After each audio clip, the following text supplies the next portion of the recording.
betul sekali. Keputusan ada di tangan sendiri. Dan Anda pun sudah membuktikan bahwa ternyata kalau beli saham, ngikut para TikToker, Instagram, Telegram, bla bla bla, itu malah banyak boncosnya. Betul atau salah, Pak? Betul, betul. Betul. Sebenarnya mereka tidak menyarankan untuk memberi suatu saham, Pak Adi. Kita filter saham mana informasinya kira-kira akan diakuisisi gitu kan. Terakhir saya boncos di SMKM itu 65% saya cut loss, Pak Adi. Karena mau masuk ke Supra, lupa saya cut loss langsung kemarin. Pak Santo, Iya. saya pun Pak, sampai sekarang Pak, meskipun masih baru 11 tahun di bursa Pak, Oh, saya iya. baru tahu Pak, ada saham namanya SMKM Pak. Mhm. Lagian Pak, iblis mana yang ngasih Anda ide untuk beli saham model itu Pak? Oh, itu dari informasi online, portal online, Pak, bukan dari personal. Dan ternyata ketika Anda dapat info seputar online, Nah, hasilnya boncos, betul Pak? iya, betul, betul. Iya, ya. Jadi Pak Santo, Mhm. Anda sudah berapa lama di bursa Pak? Baru mungkin sekitar setahunan, Pak. Jadi Anda minimal setahun ini sudah pernah mengalami market bulan Maret kemarin itu turun sampai hampir sampai mencapai 9% sehari, Pak. Ingat, Pak. Ada. Terakhir itu ada. Dan Justru Anda kita tetap nggak berani. dan Harusnya Anda kan tetap kita, gimana, Pak? dan Anda tetap bertahan di bursa, Pak. Oh ya, Kenapa kok Anda berani bertahan di bursa, Pak? basic saya seorang interior, Pak Adi. Gimana? Basic saya seorang interior, pekerja interior. Oke, kayak interior rumah gitu, Jadi, Pak. ya interior dalam ruangan. Yes. Jadi Kemudian, berhubungan saya waktunya itu mulai ada hobi juga di saham gitu kan, sering memperhatikan saham juga. Jadi mm-mm, waktu saya kayaknya banyak banyak banyak kosongnya karena saya kan membawahi anak tukang gitu, pekerja. mm-mm, Jadi mm-mm. saya coba awalnya 2 tahun yang lalu saya coba mempelajari sebelum masuk. Jadi saya mencoba dulu setelah paham kira-kira saya masuk ke saham, beli kecil-kecilan gitu kan. Jadi 1 tahun ini saya lihat yang kalau saham FCA atau yang diakuisisi itu rupanya lumayan juga lihatnya. Jadi saya coba masuk di situ. Awalnya saya sih ada untung, Pak, ada profit, ada cuan juga. Yang parah ini yang saya kena di MKM ini. Dan dada juga, cuma dada sih nggak besar, cuma 1 jutaan lah. Awalnya sih, cuma mungkin karena kita greedy ya, greedy, jadi tidak memperhatikan candlestick lagi gitu. Pikirnya akan naik terus gitu. Jadi kita tidak ambil profit di waktu di puncak. Itu salahnya saya di situ. Pak Santo, Iya. saya beri Anda tips yang gampang, Pak.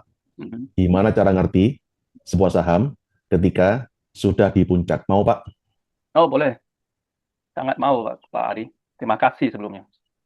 Anda baru tahu sebuah saham harganya sudah di puncak, itu ketika sahamnya lagi nyungsep. Langsung ada iblis Pak yang bilang, Santo, lu sih ngapain nggak jual kemarin? Tuh lihat sekarang nyungsep, betul Pak ya? Baru tahu. Oh Iya. iya ya, itu harga di puncak untuk kemarin, gitu Pak ya. Jadi Iya, telat betul. Pak, Iya, ya. betul. Iya. Iya, karena gini Pak Santo, Mhm. tidak ada satupun manusia Pak Iya. yang bisa ngerti secara pasti Pak Mhm. berapa harga saham tertinggi atau terbawahnya Pak. Nggak mungkin Pak, ya. Iya, betul, betul. Apalagi Anda bisa istilahnya nebak secara konsisten, Mhm. mustahil Pak, ya. Oh, iya. Iya, karena kita adalah manusia biasa Pak, Mhm. bukan tukang ramal Pak, ya. Kalau tukang ramal jago pun Pak, Iya. ngapain dia ngeramal nasib orang? Mending dia ngeramal harga saham, betul Pak ya? Ya, betul. Ya, logikanya, Iya, Pak. iya Pak. Jadi intinya Anda nggak pernah ngerti Pak, berapa harga terbaik ketika beli atau jual. Tapi saya setuju dengan tadi Anda bilang bahwa ternyata beli saham itu Pak, ada unsur emosinya Pak. Betul Pak ya? Betul. Karena saat itu saya greedy, saya tamak Iya, sebenarnya. Nah, itu salah tamak. saya di situ. Iya, ya. Kemudian ketika sudah tamak dan sahamnya turun, maka muncullah emosi namanya apa? Penyesalan. Betul Pak ya? Nyesel. Penyesalan. Nyesel gua, ngapain kemarin nggak aku jual gitu Pak, kira-kira Pak? Hmm, tidak tidak nyesal juga sih sebenarnya sih. Tadi apa ya? Kalau dibilang kita menyalahkan orang lain, ini enggak, karena ini keputusan saya yang anggap yang satu karena saya aja gitu. Ya, terlalu Apakah overconfident. ketika Anda lihat sebuah saham lagi naik Pak, Hmm, kemudian sahamnya turun Pak, dan Anda punya saham itu Pak, ya. apakah ada suara di hati Anda yang bilang, waduh, tahu gitu kemarin gue jual kemarin. Ada nggak Pak? Nggak ada. Kalau saya pengalaman kan sering jual juga ya. Habis jual mungkin dia akan naik waktu memang profit. Tapi setelah kita jual kan mungkin sahamnya naik gitu ya. Sering saya ketemu yang gitu. Tapi saya nggak merasa ini sih, nggak merasa nyesal. Oh coba saya jualnya hari ini nggak kemarin. Nggak pernah sih. Itu apa? Ya itu maksudnya tanggung jawab kita gitu. Tanggung jawab moral kita. Memang keputusan kita yang penting kita ada cuan atau ada rugi. Ya udah kita cari yang lain lagi gitu. Ya. Mantap Pak Santo. Berarti Pak, sebenarnya Pak, Anda bisa menguasai emosi Anda Pak. Dan orang seperti Anda itu Pak, langka. Serius Pak. Ya. Dan yang jadi masalah adalah Anda suka ngobrol saham yang FCA, betul Pak? Ya, saya kemarin karena saya memang sering profit tuh di FCA juga. Anda sering profit di FCA, tapi Ya, Anda nggak bisa kaya. ya, ya,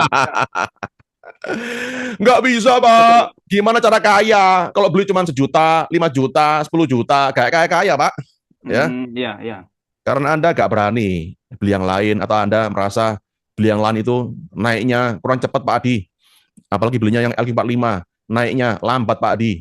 Itu adalah emosi, Pak. Namanya apa? Hmm, Greedy, Pak. Keserakahan, Pak. hmm, Ya. ya, ya, Nah, lagian, kalau Anda beli saham yang FCA, Pak, ya. Anda nggak bisa beli banyak, Pak.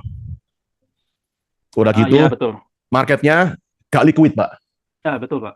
Iya, gimana cara Anda mau beli saham FCA 1M? Sulit, Pak. Dan Anda nggak mungkin selamanya beli saham cuman hitungan juta, betul, Pak? Ya betul. Pasti Anda punya keinginan, suatu hari nanti, saya mau beli saham, nilainya sampai miliaran, Pak Adi. Ada nggak, Pak, seperti itu, Pak? Ada. Amin nanti ke Ada sana. dong, ya Dengan harus ada. ya panduan dari Pak Adi mungkin bisa kita ke sana. Yakin saya. Betul, ya. Jadi Anda harus bisa mikir besar, Pak. Iya. Anda harus bisa mikir gimana caranya saya beli saham sampai nilainya miliar-miliaran, Pak. Ya Ya, logikanya kalau misalnya trainer seperti Pak Adi Hartono bisa, ya harusnya kita juga bisa gitu. Kalau orang lain bisa, kita harusnya juga bisa. bisa. Syaratnya, Pak Santo, yaitu Ya, Anda harus konsisten. nurut. Nurut bisa, nggak nurut nggak bisa. Nah itu dia. Ya Ya. betul. Nah terus gimana cara ilmunya Pak Adi? Nah hari inilah saya bagi ilmunya. Cuman syaratnya Pak Santo, Hmm. hari ini sebenarnya saya akan bagi ilmu yang benar-benar beda. Dari yang Anda biasa nonton di YouTube, Instagram, atau bahkan TikTok. Ya. Nah, tapi Anda harus mau membuka hati dan pikiran untuk belajar ilmu baru.